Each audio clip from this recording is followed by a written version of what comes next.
Hey, what's going on, everybody? This is Chase here at Rocky Mountain. Thank you for checking in. So, something you don't see every day, we're out here actually burning some laps on mountain bikes. And today I want to talk about these handlebars that I'm running.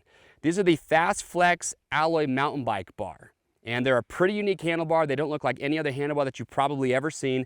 And what makes these unique is that they're a multiple piece design. So you have your centerpiece that goes in your stem, and then you have your two outer pieces. And where these all connect, you actually have elastomers inside there. And those elastomers are designed to help absorb and limit as much vibration as possible. So it's the same technology that they've been using now for years, and their motocross and their ATV handlebars, which have been super popular. I actually know a lot of guys, a lot of really fast dirt bikers that run the Fasst Flexx bars, and they swear by them. And so it's pretty unique technology, and I'm just kind of curious, does it make a difference? So we're out here today at a trail called Levitate here in Draper, Utah. It's a trail that I've ridden a lot before. And the reason that I wanted to come out here specifically is because it's high speed, there's lots of jumps, but especially a lot of brake chatter. And if these are designed to help eliminate vibration and help dampen some of that, I want to do a back-to-back comparison. I'm going to do a lap on these, and then I'm going to swap these out for my old handlebar, and I'm just going to see if I can really notice a difference and then report back to you guys and see what I find. Now, a couple other things with these bars. So for a lot of people, it's going to be hard to look past the price of these because you are over $300 for this bar for the alloy version, or even more for the carbon version. And the weight is something that some people are probably going to complain about, because a set of these in the alloy version that I have is about 550 grams, which is almost double the weight of the regular or the stock handlebar that came on my mountain bike. So, for e-bikers that are trying to lighten up their bikes, maybe look at the carbon version. But for me, it's honestly not that big of a deal. My bike here, this Transition Patrol, already weighs over 30 pounds. I'm not too stressed about adding some grams to my bike, but I'm gonna go ride it and I wanna see, does it make a difference? Is it something I can notice? Something that's kind of cool though is I do wanna point out that the way that these flex is they flex on the same plane as your suspension. And so it's not something that's it's not gonna give you a really vague, wallowy feel when you're riding. So anyway, enough talking. Let's burn a couple laps on this trail, report back, and tell you what I find out. First run on the Flexx bar. Drop. Boot or hip.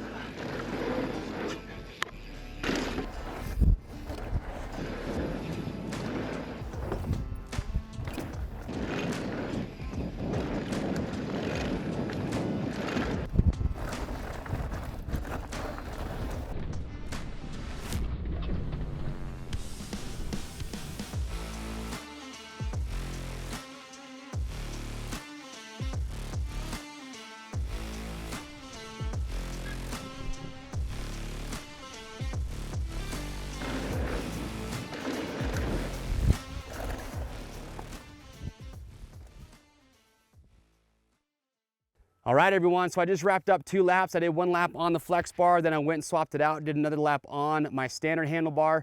And I know you guys are asking that question, Chase, did you notice a difference? Is it better? Is it worth it for me to go out and spend that much money on a set of handlebars?